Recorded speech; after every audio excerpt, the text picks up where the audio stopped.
자, 오늘 주시는 말씀을 보겠습니다. 요한복음 15장 4절에서 7절 말씀입니다. 요한복음 15장 4절에서 7절 말씀을 함께 읽겠습니다. 다 같이 한 목소리로 읽으십시다. 내 안에 거하라, 나도 너희 안에 거하리라.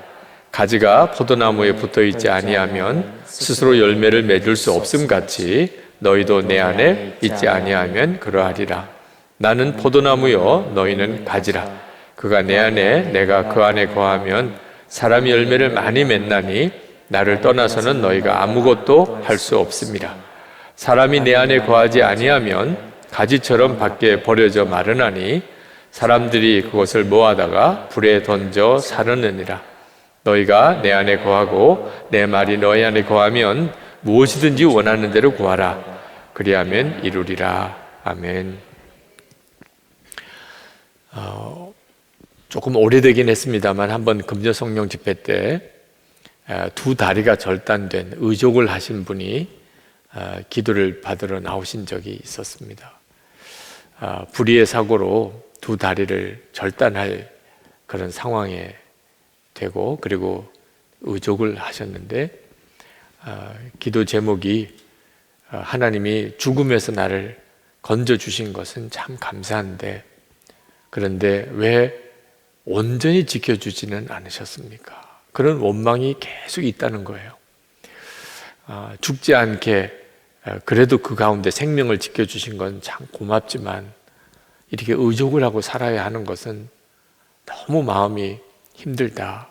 그러면서 목사님 감사할 수 있게 해주세요. 감사를 해야 된다고 생각은 하는데 그게 감사가 나와야 감사지 마음에는 계속 원망이 일어나고 그걸 너무너무 힘들어하면서 기도 부탁을 하시더라고요.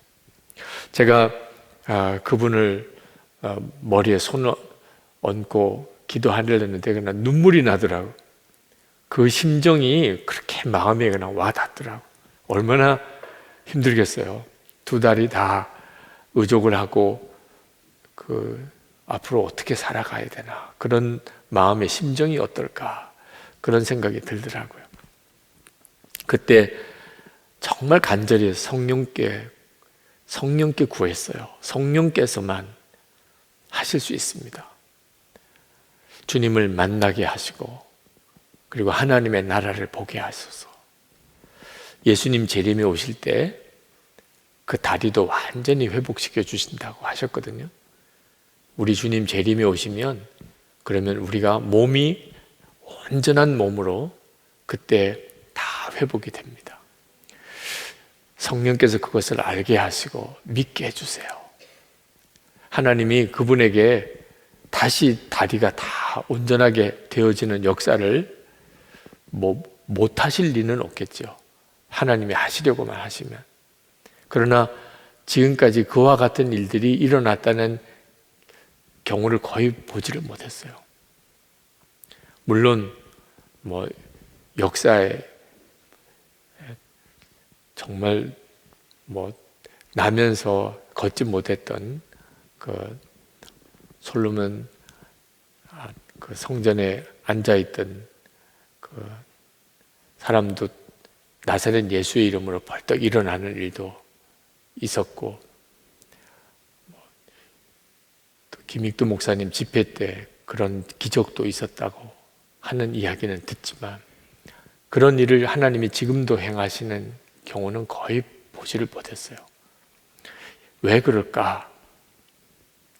실제로 영적인 진리를, 진실을 알고 나면 꼭 그런 기적이 필요한 건 아니기 때문에 그렇습니다.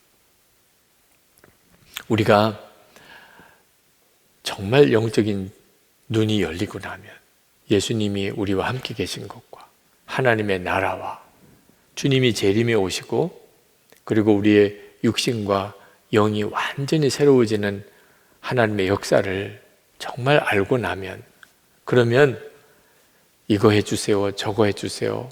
왜 하나님은 나에게 온전히 역사 안 하시나요? 왜 속히 응답 안 하시나요? 이런 마음의 조급함, 그런 낙심 다 의미가 없어져요. 사도 바울도 육체에 가시가 있었잖아요. 하나님 앞에 고쳐달라고 3번이나 기도했을 때 하나님이 응답하셨습니다. 내 은혜가 내게 족하다.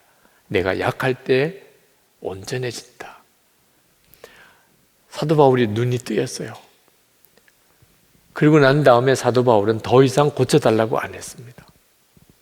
완전한 답을 얻었어요. 그리고 오히려 자기의 그 약한 것을 기뻐하고 자랑했어요. 눈이 뜨이고 나면, 영적인 눈이 온전히 뜨이고 나면, 그러면 내 마음의 조급함, 낙심, 어떤 자화절, 원망 다 바뀌어져 버려요. 우리가 진짜 눈이 뜨여야 할 게 뭔가? 우리와 함께 계시는 예수님이에요. 우리가 그토록 주님을 바라보시자 24시간 주님과 동행하시라고 권해드리는 이유는 주님이 나와 함께 계시는 게 정말 믿어지고 그 주님을 바라보는 눈이 뜨이고 나면 그러면 우리의 소원도 달라지고 마음의 갈망도 달라지고 내 마음의 진정한 만족과 감사의 제목도 다 바뀝니다. 아직도 영적인 눈이 진짜 뜨이지 않으니까 엉뚱한 걸 붙잡고 안달하고 조급해하고 좌절하고들 사는 거예요. 어제 어느 분이 저에게 메일을 보내셨어요. 요즘 기도하다 보면 가끔씩 무의식적으로 하나님, 제가 인용하기도 그러네요. 그러니까 하나님에 대한 욕이 막 나온대요, 입에서. 즉시 회개하지만 두렵습니다. 구원받지 못하는 게 아닌지 잠을 이루지 못해 목사님께 묻습니다. 짤막한 메일이 왔어요. 참 곤혹스럽겠죠. 자기도 모르게 갑자기 하나님에 대해서 막 욕이 나오는 거예요. 이거 잘못하다가 나 진짜 버림받은 영혼 아니냐, 그런 두려움이 와서 저에게 메일을 보내셨더라고요. 얼마나 난감하겠습니까? 하나님을 욕하는 것이 자기 입에서부터 욕이 나온다면. 그런데 이분에게 있어서 그 하나님을 욕하는 것보다 더 놀라운 것은요, 그분이 그때마다 즉시 하나님께 회개한다는 거예요. 즉시 하나님, 제가 지금 정말 말도 안 되는 말을 내뱉었습니다 라고 회개를 하게 됐다는 거예요. 그리고 저에게 목사님, 저 어떻게 해야 되죠? 이건 내가 완전히 버림받은 영혼 아닙니까? 그렇게 저에게 상담 메일을 보냈다는 거예요. 여러분, 하나님을 욕을 하는 사람들 많습니다. 지금 세상은 정말 악한 세상이 되었어요. 그런데 하나님을 욕하는 사람들 중에 이분은 정말 특별한 사람이죠. 하나님을 욕하는 사람이 다 자기가 욕하고 난 다음에 바로 회개합니까? 그리고 어느 목사님에게든지 메일을 보내서 상담합니까? 그런데 이분은 그렇게 하고 있잖아요. 그러니까 지금 이분이 정말 주목해 봐야 될 것은 하나님을 욕을 하는 그런 정말 무서운 영적인 어떤 시험만 아니고, 그럼에도 여전히 자기 안에 역사하시는 성령의 역사예요. 이걸 성령의 근심이라고 하는 거죠. 에베소서 4장 30절에 하나님의 성령을 근심하게 하지 말라. 그 안에서 너희가 구원의 날까지 인치심을 받았느니라. 성령이 그 마음에 계신 사람은 영생을 소유하고 있는 사람이에요. 성령이 근심할지언정 그 사람 속에 역사하고 있잖아요. 그걸 주목해 봐야 돼요. 그래서 그분에게 메일을 간단하게라도 보냈어요. 당신이 하나님을 욕을 하고 있지만 즉시 회개할 마음이 들고, 그리고 목사님에게 상담하는 메일을 보내는 것은 당신 안에 또 동일하게 성령께서 여전히 역사하고 있다는 증거입니다. 그러니 이제 또 그런 일이 벌어지면 이제는 회개만 하지 말고 담대하게 대적하세요. 예수의 이름으로 명하니, 예수님의 보혈에 의지하여 명하니, 나에게 하나님을 욕하게 하는 영은 떠나가라! 담대하게 외치세요. 그리고 성령의 감동하시는 대로, 하나님, 제가 더 이상 입으로 하나님을 욕하기 원치 않습니다. 하나님을 찬양하고 하나님을 증거하는 삶을 살기 원합니다. 그렇게 구하세요. 구하라 그러면 주실 것이요 하셨으니까. 여러분, 우리 안에 성령께서 계시다는 것은 정말 놀라운 일이에요. 여러분이 그 사실을 절대로 작게 생각하시면 안 됩니다. 성령께서 내 안에 역사하고, 그게 비록 근심일지라도 성령께서 역사하고 계시다. 여러분이 그 사실에 대해서 정확히 알게 되면, 그러면 마귀가 더 이상 여러분을 넘어뜨리지 못해요. 여러분도 여러분이 얼마나 놀라운 은혜 속에 살고 있는가를 알게 되니까, 그러니까 문제를 헤쳐나갈 힘을 얻게 돼요. 그러나 성령이 내 마음에 계시다는 것으로만 그치면 참 안타까운 일이에요. 평생을 성령을 근심하게 하고 회개만 하고 그렇게 끝낼 겁니까? 그럼 어떻게 하죠? 이제 우리가 할 일이 있는데, 그것은 예수님 안에 거하기를 힘쓰는 겁니다. 내 안에 성령이 와 계시다는 것에 대해서 만족할 게 아니고, 이제는 예수님 안에 거하기를 힘쓰는 거예요. 요한복음 15장 4절 오늘 말씀에 내 안에 거하라 나도 너희 안에 거하리라. 이것이 정말 하나님을 기쁘시게 하는 거예요. 여러분이 성령을 받았다는 것도 하나님이 대단히 기뻐할 일이지만, 하나님이 정말 기뻐하시는 것은 여러분 자신이 예수님 안에 거하는 것입니다. 예수님 안에 거한다는 것은 도대체 뭘 어떻게 하는 건가? 그냥 그림으로 그려보세요. 여러분이 예수님 안에 들어가요. 그 말은 무슨 뜻이죠? 이제는 예수님 마음대로의 인생을 살게 된다는 뜻입니다. 여러분의 의지, 여러분의 결심, 여러분의 계획 다 없어지죠. 여러분이 예수님 안에 들어갔으니까. 예수님이 가는데 뭐 여러분이 안 갈 수가 있나요? 예수님 안에 있는데. 예수님이 하시는데 여러분이 안 할 수가 있나요? 여러분은 이미 예수님 안에 있는데. 그러니까 여러분이 예수님 안에 거한다는 말은 이제는 내 생각, 내 계획, 내 결심 없습니다. 이제는 주님 마음대로 하세요. 이제는 주님 가는 대로 나도 가고, 주님 하는 일 나도 하고, 주님 원하는 대로 나를 사용하세요. 그러니까 완전한 순종을 결심하는 겁니다. 예수님 안에 거한다는 말은 완전한 순종을 결심하는 겁니다. 많은 성도들이 이처럼 예수님과 하나가 되는 거, 예수님에게 완전히 복종하는 것을 대단히 두려워합니다. 그건 너무 힘들 거라고 생각이 드는 거예요. 어떻게 그렇게 살 수가 있겠어? 정말 몰라서 그래요. 우리가 예수님 안에 거하는 거, 완전한 순종으로 이제는 주님께 내 모든 삶을 다 맡겨버리는 겁니다. 여러분, 이 삶이 가장 안전하고 가장 평안하고 가장 강력합니다. 예수 믿으면 다 누리는 축복인데, 그게 얼마나 좋은지를 모르니까 여전히 예수님 안에 온전히 거하는 것에 대해서 주저하는 거예요. 그러니까 예수를 믿는 건지 안 믿는 건지 애매한 상태에서 사는 겁니다. 여러분, 잠수함이 더 견고할까요? 물고기가 더 견고할까요? 얼핏 보면 잠수함이 훨씬 견고하죠. 그런데 잠수함은 바다 그 깊이에 들어갈 수 있는 한계선이 있습니다. 그 선 이하로 내려가면 잠수함이 터져버려요. 수압을 견디지 못해서. 근데 깊은 심해에도요, 그 연약해 보이는 물고기가 살아요. 잠수함도 못 들어가는 그 깊은 심해에 아주 연약해 보이는 물고기가요, 그 수압을 다 견디며 산다니까요. 우리에게 있어서 문제는 어려움이 많은 게 문제가 아닙니다. 어려움이 많아서 너무 고난이 심해서 우리가 무너지는 거 아니에요. 우리는 참 약해 보이지만 그 심해 속에 있는 물고기처럼 우리가 대단히 강해질 수 있는 조건이 하나 있어요. 예수님과 연합하는 것입니다. 그래서 예수님께서 내 안에 거하라, 나도 너희 안에 거하리라고 하신 거예요. 그게 우리가 살 길이니까. 이 세상에서 마귀가 얼마나 무섭게 역사하는지.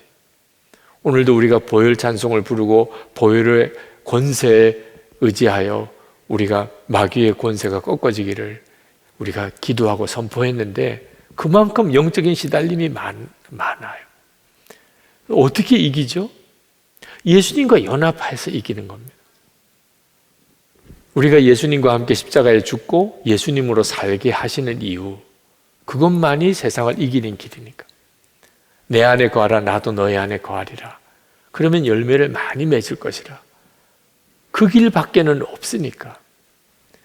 그러므로 여러분, 예수님 안에 거하는 것을 절대로 작게 생각하면 안 됩니다. 아무리 힘들고 아무리 어려운 일이 있어도 주님이 나와 함께 계시는 게 믿어지고 주님이 내게 말씀하는 게 들리면 얼마든지 참을 수 있어요.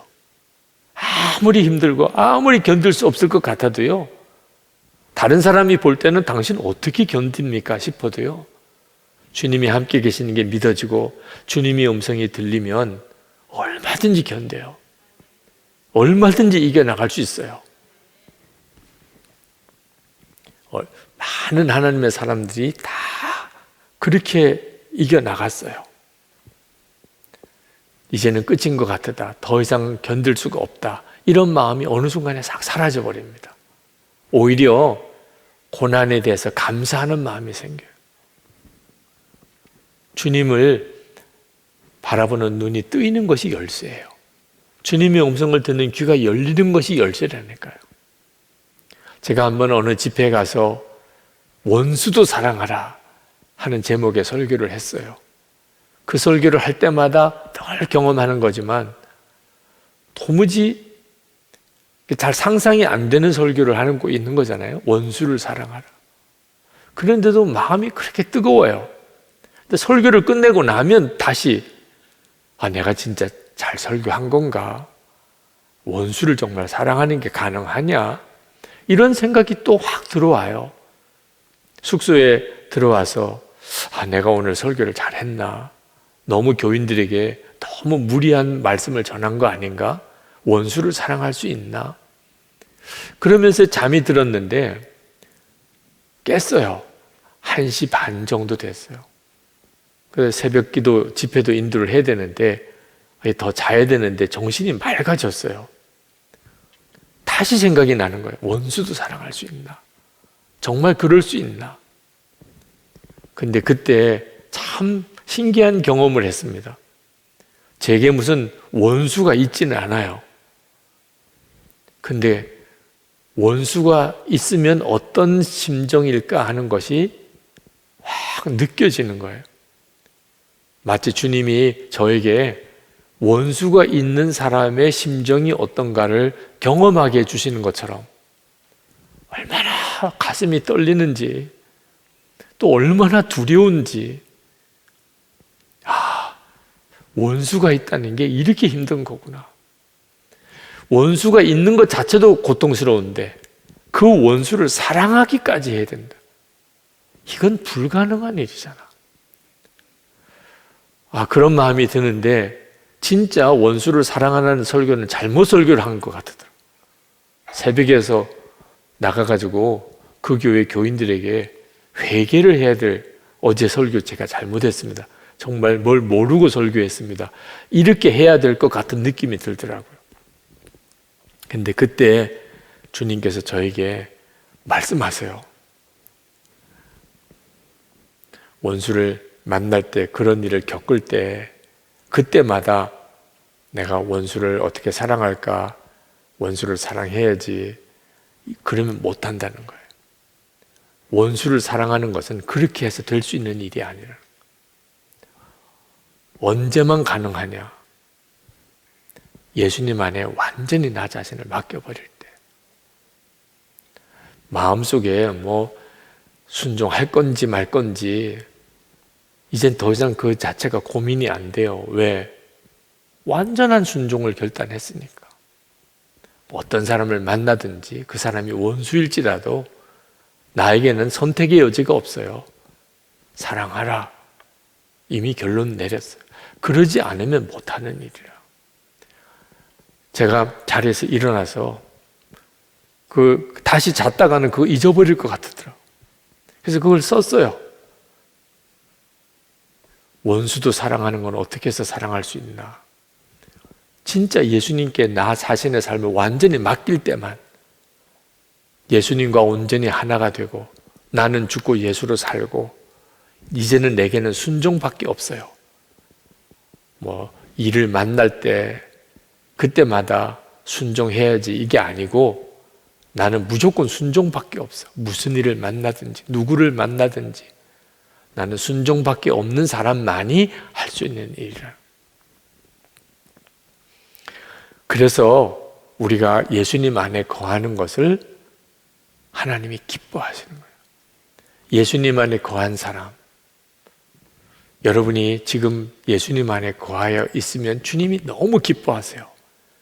왜냐하면 그 사람만이 하나님 뜻대로 살 수 있으니까. 근데 예수님 안에 거하지 않은 사람은 여전히 하나님이 보시기에는 너무너무 아슬아슬해요. 십자가의 속죄의 은혜를 깨달았을 때 너무 감격이 되지만 그것도 시간이 지나가면 시들해집니다. 성령의 불체험을 했을 때 그때는 세상이 완전히 다 달라진 것처럼 보여도 역시 시간이 지나가면 그것도 다 시들해져요. 나는 죽고 예수로 사는 십자가의 복음을 깨달았을 때 이제는 십자가는 완전히 이제는 다 알게 된 것 같아요. 그런데 또 시간이 지나가면 나는 안 죽었나 봐. 그런 참 기가 막힌 마음의 시험이 옵니다. 왜 그렇죠? 십자가의 속죄의 은혜, 성령의 체험, 나는 죽고 예수로 사는 십자가의 복음을 깨달은 것이 뭐가 아직까지 미진한 거지요? 예수님 안에 거하는 것이 아직까지 안 되면 그러면 결국은 다시 흔들려 버리게 돼요. 예수님 안에 거하지 못한 사람은 성경을 많이 알아도 실제로 그 성경 말씀대로 사라지지가 않습니다. 예수님 안에 거하지 않으면 하나님의 나라 영생 천국에 대해서 분명하게 내가 알고 있어도 여전히 성질 하나 안 바뀌어요. 예수 믿고 여러분도 다 경험하고 있는 거잖아요. 성경의 내용도 많이 알고 하나님의 나라도 믿고 영생 천국도 믿고 그런데도 성질은 그 성질. 왜 이렇지요? 예수님 안에 거하지 않으면 그러면 그렇게밖에 못 살게 되는 겁니다.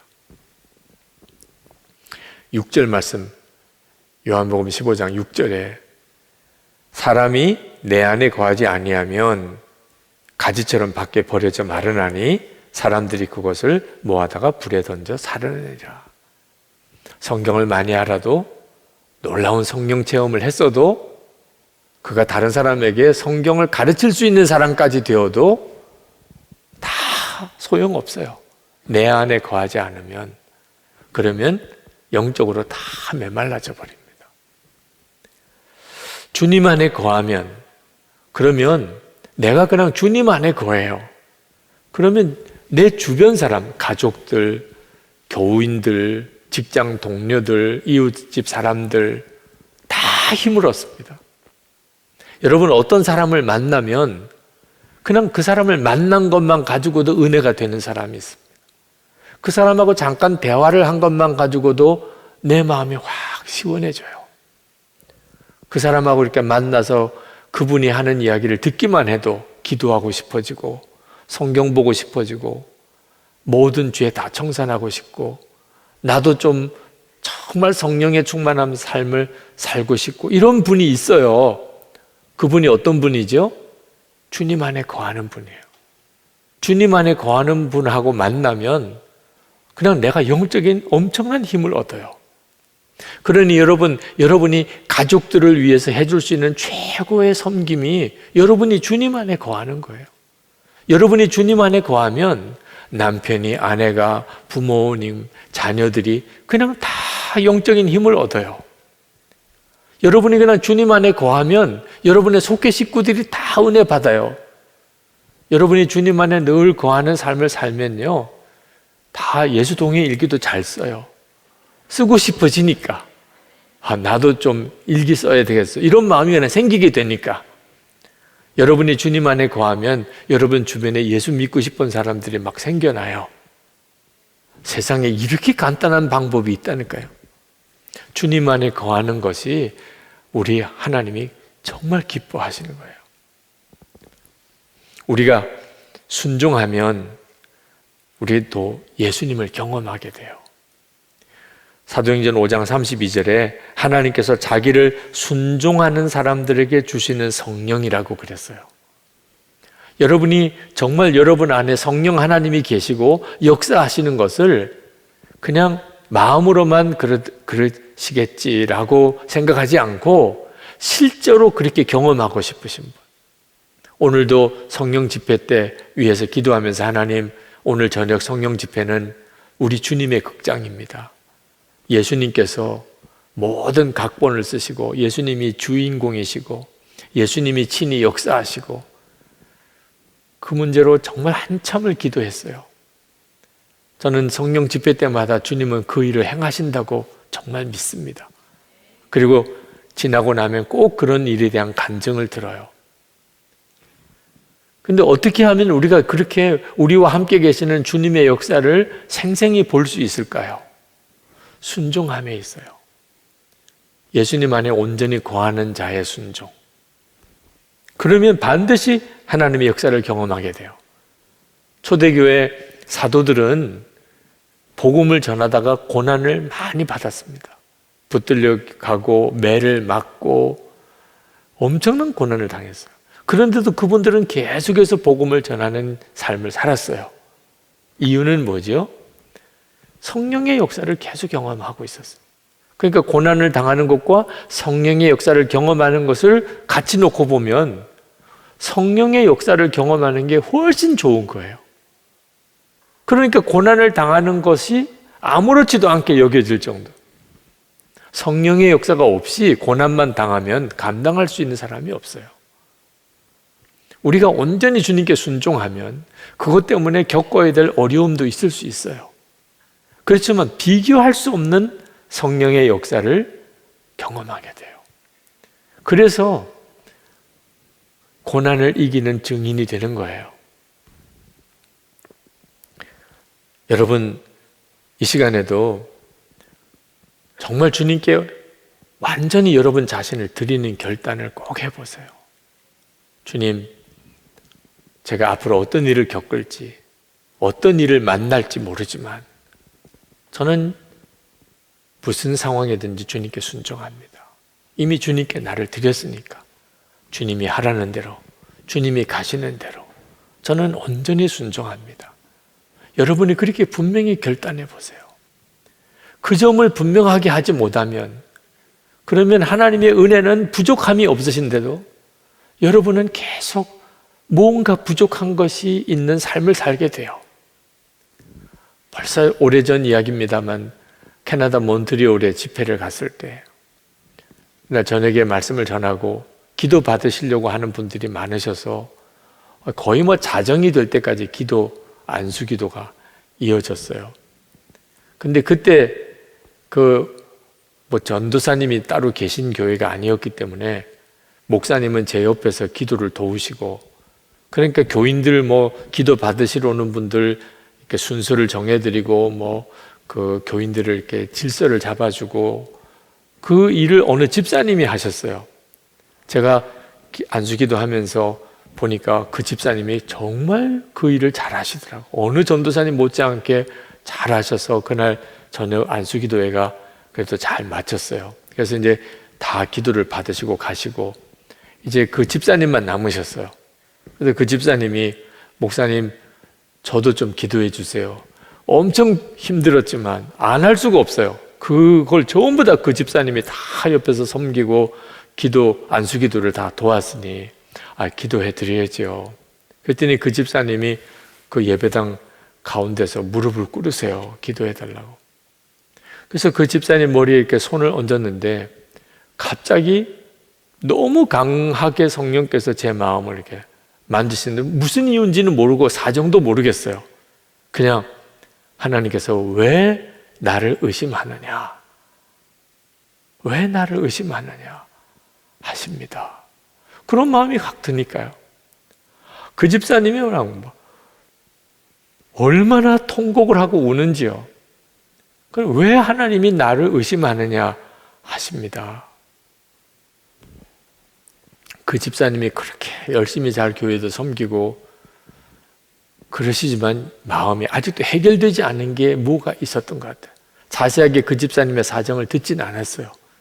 그 집사님, 펑펑 우는 집사님을 위해서 기도만 해드렸습니다. 주님이 하시도록, 주님과 사이에 막힌 게 풀어지도록. 많은 성도들이 주님과 사이에 완전한 순종을 드리지 못하는 어느 선이 있나 모양입니다. 여기까지는 할 수 있지만 더 이상은 못해요. 그런 게 있는 모양이에요. 오늘 이 밤에도 여러분 속에 하나님과 여러분 사이에 무언가 이렇게 막혀 있는 부분, 어느 정도의 거리를 두고 있는 부분, 해결돼야 돼요. 그러면 그 사람은 주님 앞에, 주님 안에 거하는 사람이 아닙니다. 아직도 주님과는 거리를 두고 있는 거예요.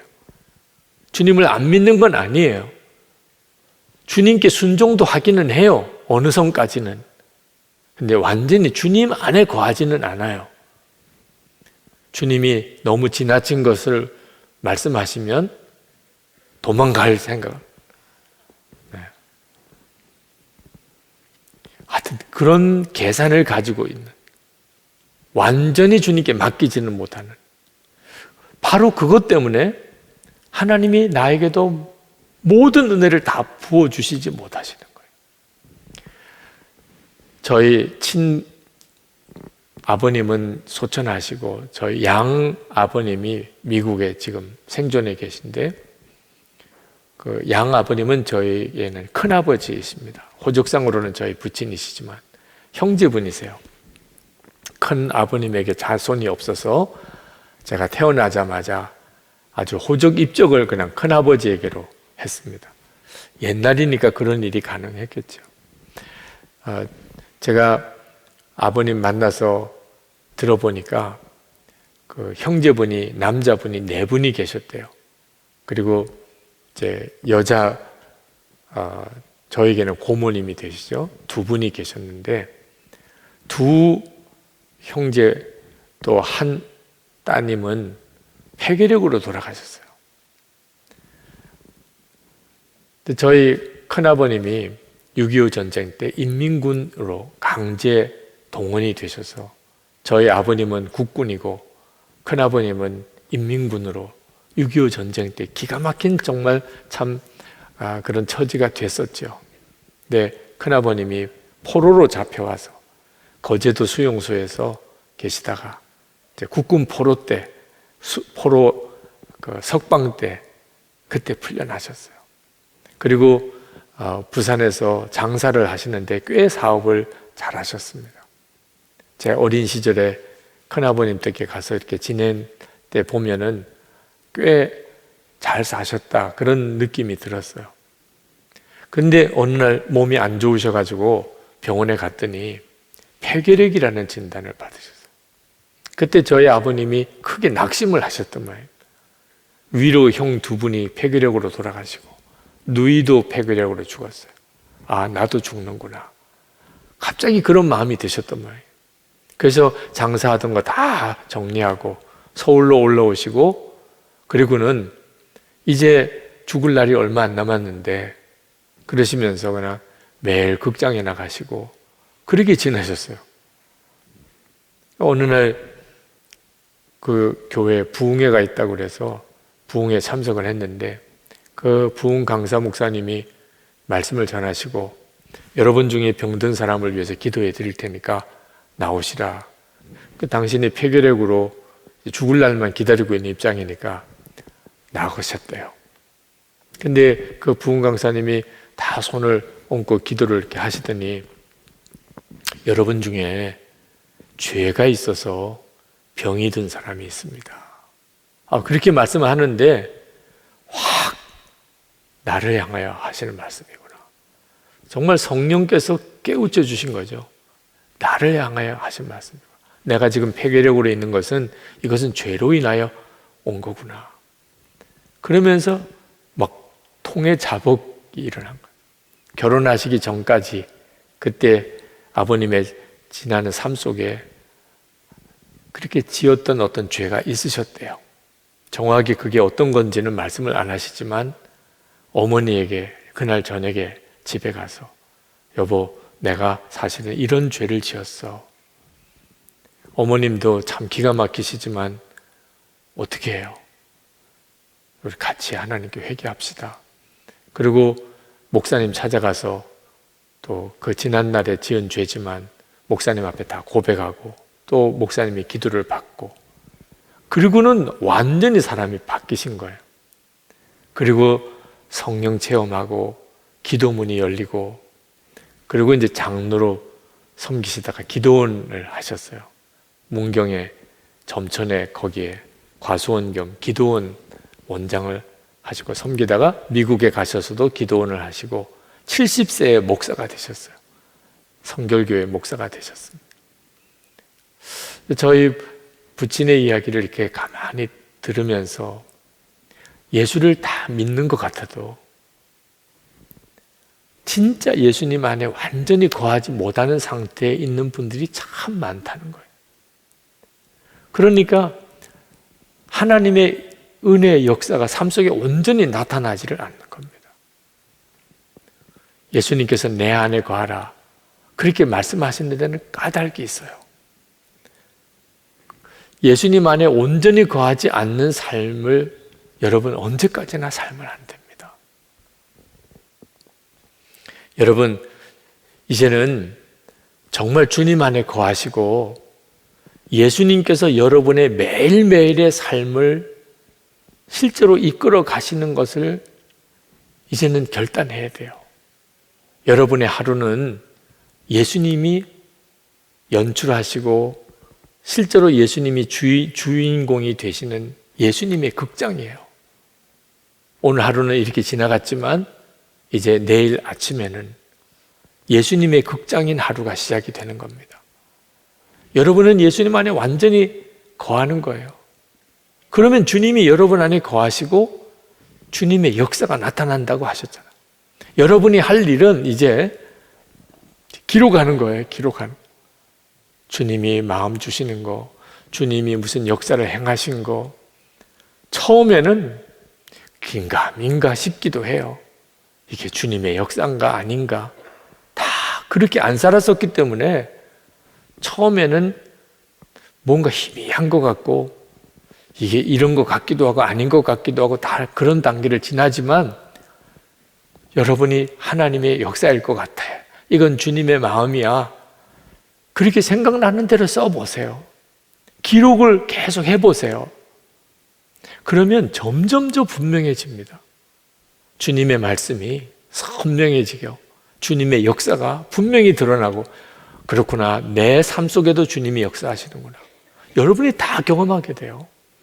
예수 동행 일기를 쓰시라고 권해드리는 이유가 거기에 있어요. 그리고 혼자서만 쓰려고 하지 말고 나누세요. 그래야 여러분이 매일 일기를 쓰는 것이 더 선명해지게 돼요. 어느 교우가 그 예수 동행 일기를 나누라고 그렇게 권해드리는 것에 대해서 처음에는 잘 받아들이지 못하다가 그가 마음에 딱 깨달아지더래요. 아, 정말 그렇게 해야 되겠구나. 제가 그렇게 설명을 드렸거든요. 여러분, 왜 삶이 안 바뀝니까? 제가 여러분의 집에 가서 같이 산다고 생각해 보세요.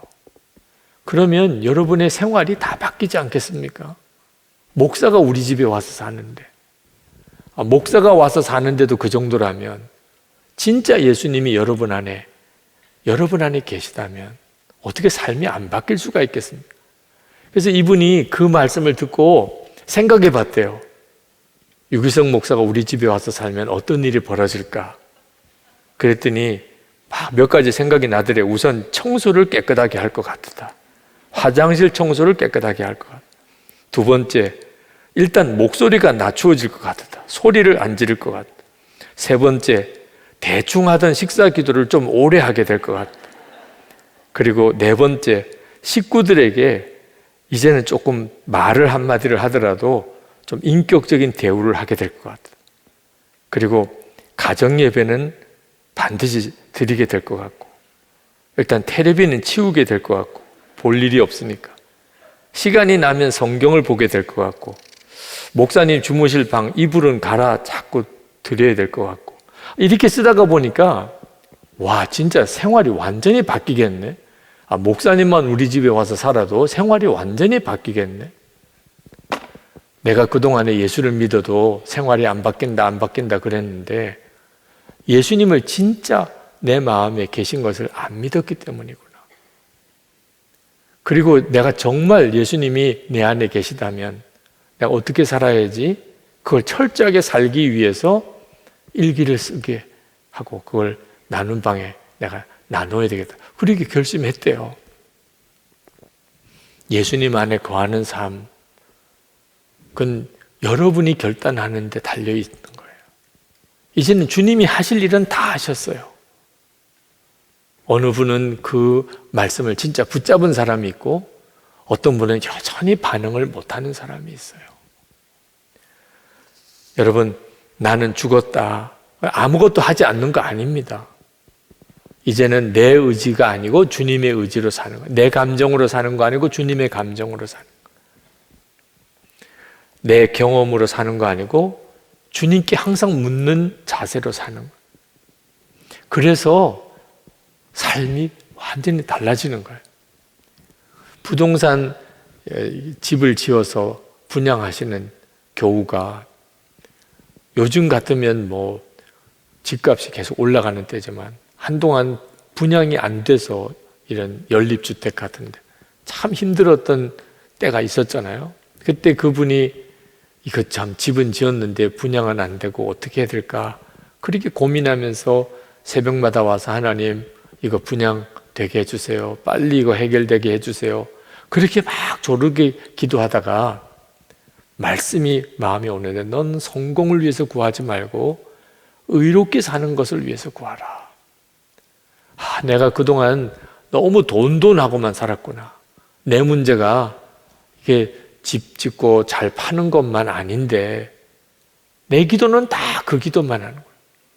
근데 그 순간에 마음에 무슨 생각이 딱 드냐면 그 분양 안 되는 집 한국에 오시는 선교사님들 1년 동안 안식년을 오시거나 그러시면 그분들 지낼 수 있는 집으로 내놓으면 되잖아.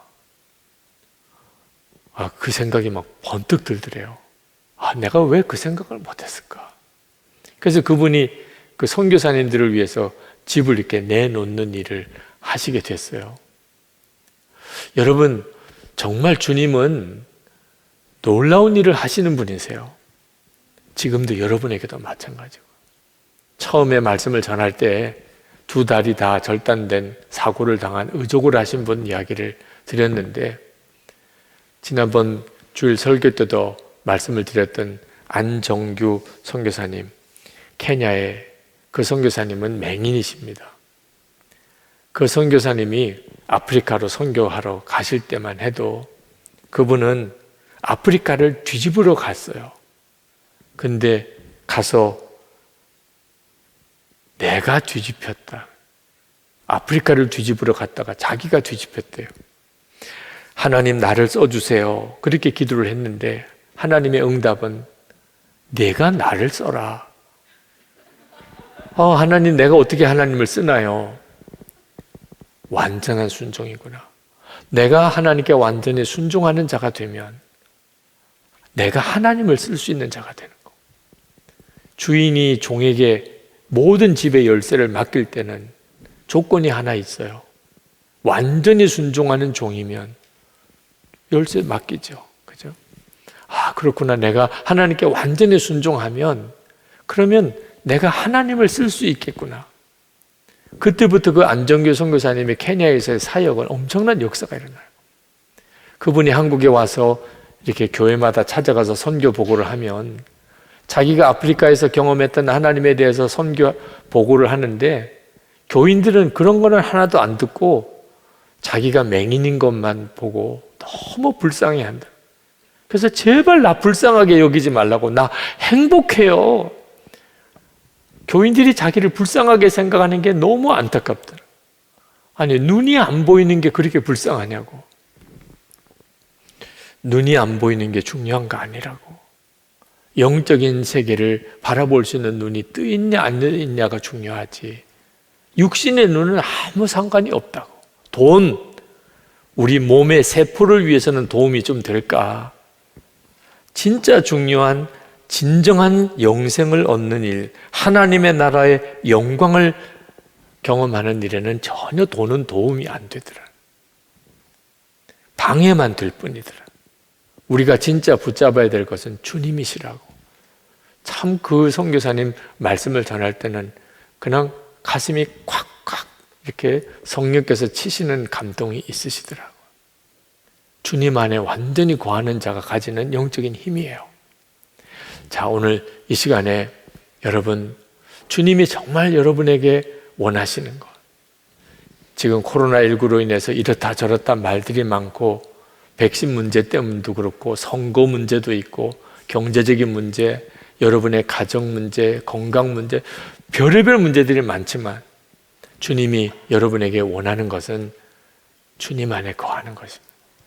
완전히 여러분의 삶을 주님께 맡기는 거예요. 그 말은 이제는 순종만 하며 살겠다는. 주님, 어떤 상황, 어떤 문제가 만나도 저는 그냥 순종할 겁니다. 말씀만 하세요. 저에게 깨닫게만 하세요. 그러면 저는 순종합니다. 그 다음부터는 여러분은 하나님의 역사의 증인들로 쓰임을 받게 됩니다. 가장 쉬운 길이고 가장 편안하고 가장 강하고 가장 충만한 삶이에요.